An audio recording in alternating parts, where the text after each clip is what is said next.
My college basketball career is really easy. There isn't one. Tim MacAllister's father was a high school basketball coach, but early on, Tim had zero intentions of following in his footsteps. So how did he end up on the sidelines? Growing up, I had every intention of being FBI, hostage rescue, ATF, gang unit, maybe back kind of where I'm from, which is a rougher area. And that was my goal. So going into college at Murray State University, I opted not to play football at a smaller school and went to go and actually do that, be a criminal justice major. And what I figured out when I got to college was that I had no money and I had no experience. And everything that I wanted to do required both. And so one thing that solved both of those two things was the Air National Guard. It provided knowledge that MacAllister would have not been exposed to otherwise. Whether it was the discipline taught or how to work through day-to-day adversity, it played an integral role in his life. All those things are things that I try to bring today into what I do in coaching. In '09, I got the opportunity to deploy. Some people don't call that an opportunity, they call that a mandate, but deployed to Bishkek, Kyrgyzstan, which was kind of a jumping off point for Afghanistan at the time. So I deployed there, had a very interesting talk about 2 months in.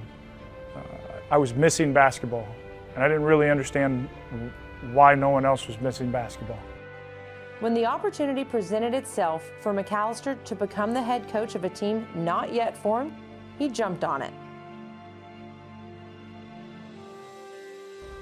So we ended up making a team, ended up coaching that team against the Collegiate All-Stars of Kyrgyzstan, which was an unbelievable experience in front of the Prime Minister of Sport, the U.S. Ambassador, the colonel that oversaw our base, and in front of a couple thousand Kyrgyz people who had never seen Americans play ball.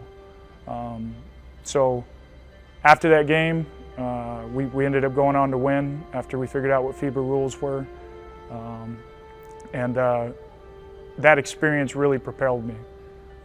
It made me want to coach, it made me want to impact young men's lives, and it really changed the trajectory of my life. During his time at Georgia Southern, one thing that has continually stuck out to MacAllister is the level of military appreciation that is shown every day. It's something that's incredible to me because this is also one of the most military-friendly schools in the country overall. And for athletics to embrace it as well, to recognize, is something that, you know, some people would say it's just a gesture, but what it means to both the servicemen and women as well as their families. And sometimes I think that's overlooked. Those people are also, you know, having to go months on end without their loved ones. And for that to be recognized and to be applauded is so important. And I think that when people see that, and they see that, that really the impact that it makes is really profound.